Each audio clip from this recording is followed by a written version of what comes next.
জয়গুরু। পরমদয়াল শ্রী ঠাকুরের শ্রীচরণে জানাই ভূমিষ্ঠ প্রণাম। আপনাদের প্রতি প্রত্যেককে জানাই রানন্দিত জয়গুরু। আজ ইষ্ট প্রসঙ্গে আমরা আলোচনা করব একটি বিশেষ বার্তা, যে বার্তা আমাদের প্রত্যেকেরই জানা দরকার। আমরা এত দিন ধরে যেটার জন্য অপেক্ষা করছি সে সময় কিন্তু আসন্ন। আপনারা নিশ্চয়ই বুঝতে পারছেন আমি কি আপনাদের বলতে চাইছি। প্রথমত হচ্ছে শ্রাবণ মাস, শ্রাবণ পরিক্রমা, ভাদ্র পরিক্রমা। এই 2 মাস কিন্তু আমাদের প্রত্যেক সৎসঙ্গী গুরু ভাইদের জন্য, গুরু বোনদের জন্য খুব ইম্পর্ট্যান্ট সময়। যা যা করণীয় অবশ্যই ভেবে রাখুন, কিন্তু পরম পূজ্যপাদ শ্রী শ্রী আচার্যদেবের যে বার্তা, যে নির্দেশ, সেই নির্দেশ কিন্তু লঙ্ঘন করা একেবারেই চলবে না। তার জন্য তিনি আগের থেকে আমাদের বলে দিলেন, আর সেই অনুযায়ী কিন্তু আমরা কাজ করব। সত্যি তাই। যেমন দেখুন, শ্রাবণ মাস শ্রী শ্রী বড় মায়ের জন্ম মাস। তো এই জগৎজননী শ্রী শ্রী বড় মায়ের জন্ম মাসে আমরা মাতৃ সম্মেলন করি, প্রার্থনা করি, মায়ের গান, আলোচনা, ব্রত সম্পর্কে বিভিন্ন বিষয় নিয়ে আমরা আলোচনা করে থাকি। তো এই মাতৃ সম্মেলনে আমরা কিভাবে কি নিয়মগুলো পালন করব, কখন শুরু করব, কখন শেষ করব, আসলে এই শ্রাবণ পরিক্রমা কিভাবে চলবে, এই প্রসঙ্গে বর্তমান আচার্যদেবের কিছু নির্দেশ আজকে আমরা আলোচনা করব। আপনারা হয়তো ভাববেন যে আষাঢ় মাস চলছে, এখন থেকেই কেন শ্রাবণ মাসের চিন্তা? না, আপনারা হয়তো পুরোপুরি শুনলে বুঝতে পারবেন যে আমাদের প্রত্যেকেরই এই চিন্তা ভাবনা করা দরকার। কারণ শ্রাবণ মাস আর বেশি দেরি নেই, আষাঢ় মাস আর কয়েকটা দিন, এরপরেই আসছে শ্রাবণ মাস। প্রত্যেক মায়েদের ব্যস্ততা মাতৃ সম্মেলন করবার। এই তো আজ ভোরবেলায় বেশ কিছু গুরু ভাই এসেছিলেন আমাদের বাড়িতে। তাদের দেখে অবাক, এতগুলো মোটরসাইকেল একসাথে আমার বাড়িতে কি করে সম্ভব? আমি তাড়াতাড়ি করে যে অবস্থাতে ছিলাম সেই অবস্থা থেকেই উপর থেকে নেমে এলাম। তারপর আমি দেখলাম তাদের বক্তব্য কী। প্রথমেই ওনাদের আমি জয়গুরু দিলাম, আর ওনারা প্রথমেই বললেন যে আজকের ওয়েদার খুব খারাপ, যার কারণে খুব বাতাস দিচ্ছে, হয়তো আপনাদের শুনতে অসুবিধা হবে। ওনাদের বক্তব্য যে পূজনীয় অবিন্দার নির্দেশে আমরা প্রার্থনা করতে বেরিয়েছিলাম, আর আপনাদের বাড়িতেও প্রার্থনা করতে আসব। আর সত্যি সত্যি ওনারা একথা বললেন যে এটা অবিন্দার নির্দেশ। ভোরবেলায় একসাথে অনেকগুলো মানুষকে দেখে প্রত্যেকেই দেখবেন অবাক হবে, কিন্তু এটা আমাদের ঠাকুর বাড়ি থেকে নির্দেশ, আমাদেরকে পালন করতে হবে। আমরা সৎসঙ্গ কেন্দ্র থেকে, উপযোজনা কেন্দ্র থেকে আসছি, প্রত্যেক মায়েদের বাড়িতে, প্রত্যেক দাদাদের বাড়িতে আমরা ভোরবেলায় একে একে করে প্রাতকালীন যে প্রার্থনা সেটা সারব। আমি তো খুব খুশি। আমি বললাম কোনো অসুবিধা নেই, আপনারা চলে আসবেন। তো সত্যি সত্যি ওই দাদাদের কথা মতো দেখলাম আমাদের বাড়িতে এতগুলো মোটরসাইকেল একসাথে যখন ঢুকলো ভোরবেলায়, তখন সকলে কিন্তু চেয়ে আছে, গ্রামে যত মানুষ ছিল, যে হয়তো কেউ জিজ্ঞাসা করে না, কিন্তু সবাই মিলে চেয়ে আছে, তাকিয়ে আছে যে আমাদের বাড়িতে এতগুলো লোক ভোরবেলায় কী জন্য এলো, কোনো বিপদ সম্পদ হলো না তো? আগ্রহের সাথে প্রত্যেকে কৌতূহলের সাথে তাকিয়ে আছে। কিন্তু ঠাকুরের এত দয়া, আজ ভোরবেলায় আমার গুরু ভাইরা আমার বাড়িতে এসে বলছে আপনাদের বাড়িতে এরপর প্রার্থনা একদিন হবে। আমরা একটা লিস্ট করেছি, প্রত্যেক দিন অবিন্দার কথা মতো প্রত্যেক বাড়িতে বাড়িতে প্রাতকালীন বিনতি প্রার্থনা আমরা সারব। আর অমুক জায়গায় প্রার্থনা হবে, আপনি কিন্তু কালকে আসবেন। কালকে একটা বাড়িতে ডেট আছে, আমাকে বলে গেল যেতে হবে। সব থেকে শুরুটা আমার ভালোই হলো ঠাকুরকে নিয়ে। তো এই রকমভাবে পূজনীয় অবিন্দার নির্দেশ আমাদের এখানেও কিন্তু ভালোভাবে পালন করা হচ্ছে। তো আমি চাইবো যে আচার্যদেবের যে শ্রাবণ পরিক্রমার নির্দেশ, সেটাও আপনারা একটু ধৈর্য সহকারে শুনে নেন। একটি বার্তা, এটা আমি দেখে দেখেই পড়ছি। পরম পূজ্যপাদ শ্রী শ্রী আচার্যদেবের শুভ 59তম জন্মতিথির পূর্বের সকালে আমরা যখন প্রণাম নিবেদন করে তার সম্মুখে বসেছিলাম, তখন মধ্যম গ্রামের 30 থেকে 35 জন মা এসে প্রণাম নিবেদন করেন যে কিভাবে আসন্ন শ্রাবণ পরিক্রমা করবেন। তার কাছে জানতে চাওয়া হয়েছিল আচার্যদেবের কাছে। শুনে শ্রী শ্রী আচার্যদেব যে যে নির্দেশনা দিয়েছিলেন সেগুলি সবার জ্ঞাতার্থে নিচে তুলে ধরা হলো। এক নাম্বার, মাতৃ সম্মেলন 1 ঘন্টা 10 মিনিটের মধ্যে শেষ করতে হবে। দেখুন, দীর্ঘ করা চলবে না, কারণ প্রত্যেক মায়েরা কিন্তু এটা পরিচালনা করবেন। আর আপনারা জানেন আমরা মায়েরা সংসারে কত ব্যস্ত, ছেলেপুলে, স্বামী, ঘরোয়া পরিবারকে নিয়ে কত ব্যস্ত, এছাড়াও আমাদের বাইরের কিছু কাজ থেকে থাকতে পারে। তো 1 ঘন্টা 10 মিনিট আমাদেরকে কিন্তু সময় বার করতে হবে, বিশেষ করে শ্রাবণ মাসের জন্যে। অতঃপর মায়েরা 1 ঘন্টা দীক্ষাপত্রের কাজ করবেন। 2, মাতৃ সম্মেলন প্রার্থনা দিয়ে শুরু হবে। ঠাকুরকে বাদ দিয়ে কিন্তু কিছুই নয়, তার জন্য আগে ঠাকুরের প্রার্থনা আমাদের প্রত্যেককে করতে হবে।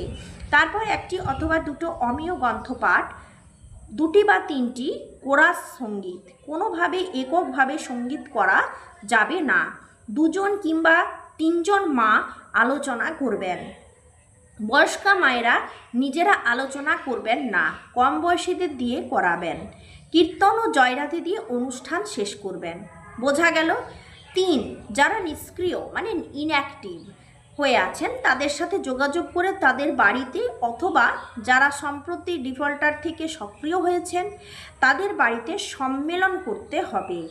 প্রয়োজনে ইচ্ছুক অদীক্ষিত দাদা মায়েদের বাড়িতে মাতৃ সম্মেলন করা যাবে। ধরুন অদীক্ষিত কোনো দাদা কিংবা মায়ের আশেপাশে দেখে মনে হচ্ছে যে আমাদের বাড়িতে করলে কেমন হয়, তো তারা যদি অদীক্ষিত হয়ে থাকে অথচ ইচ্ছা প্রকাশ করে, তাহলে তাদের বাড়িতেও কিন্তু করা যেতে পারে। কিন্তু যারা সক্রিয় তাদের বাড়িতে অনুষ্ঠান করা যাবে না।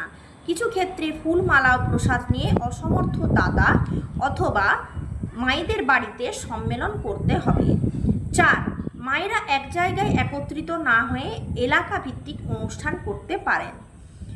5, নতুন যাদের বাড়িতে সম্মেলন করা হবে পরবর্তীতে তাদের সাথে যোগাযোগ রাখতে হবে, যাতে তারা নিয়মিত প্রার্থনা, ইষ্টবৃত্তি ইত্যাদি করেন। পরিশেষে শ্রী শ্রী আচার্যদেব বলেন যে একইভাবে অর্থাৎ উক্তভাবেই ভাদ্র মাসের পরিক্রমাটাও করতে হবে। জয়গুরু বলে শেষ করেন। মানে যেভাবে শ্রাবণ পরিক্রমা চলল ঠিক এইভাবেই কিন্তু ভাদ্র পরিক্রমাও করতে হবে। বোঝা গেল ব্যাপারটা?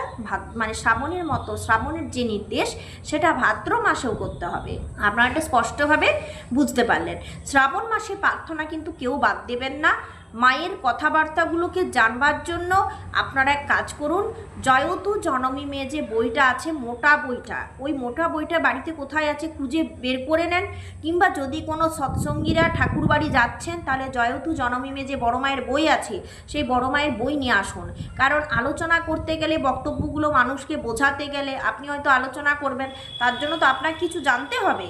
তো শ্রী বড় মায়ের শুধু জীবনী বললে হবে না, শ্রী বড় মায়ের কিছু কাজকর্ম, তার আশীর্বাদ, তার করণীয়, তার সংসার জীবনযাপন, এগুলো সম্পর্কেও মানুষকে শিক্ষা দেওয়া যেতে পারে, বলা যেতে পারে। তো এই শ্রাবণ মাসে আমাদের সুযোগ কিভাবে আমরা মায়ের কথাগুলো দিয়ে আমাদের জীবনকে বদলাতে পারবো। এখনকার যুগ অনেকখানি পরিবর্তন হয়েছে, এটা আপনারা সকলেই জানেন। এখনকার মায়েরা আর আগেকার মায়েদের মতো নেই। এখনকার মায়েরা অনেক আধুনিক হয়েছেন। তারা বিশেষ করে যে সংসার জীবনযাপন করছেন নিজের ইচ্ছা মতো করছেন। তারা অনেকেই শিক্ষিত মহিলা আছেন, কিন্তু তারা শিক্ষাটাকে সংসারে প্রয়োগ করছেন না। অনেকেই শিক্ষিত হয়ে অশিক্ষিতের মতো কাজ করছে। জীবনে অশান্তি, অন্ধকার নেমে আসছে, অভাব অভিযোগ আসছে। সংসারে যারা সংসারের মায়েদের লক্ষ্মী বলা হয়, তাহলে লক্ষ্মী জন্য কেমন আচরণ করা উচিত, বড় মায়ের দেওয়া শিক্ষা, কি কথা বলতে নেই, কি কথা বলতে আছে, কি কোন কাজগুলো একেবারেই অনুচিত অথচ আমরা করে ফেলি অজানাবশত, সেগুলো আলোচনা করা। এগুলো পয়েন্ট ভিত্তিক, শুধু যে আমি আপনাদের বলছি আলোচনা করতে এমনটাও নয়। আমি প্রত্যেকটা পয়েন্ট ভিত্তিক আপনাদের আলোচনা করব। আপনারা যদি ইষ্ট প্রসঙ্গ রেগুলার দেখতে থাকেন, শ্রাবণ পরিক্রমা করতে আপনাদের কোনো অসুবিধা হবে না, কিন্তু প্রত্যেকটা আমি আলোচনা আপনাদের সামনে করে নেব।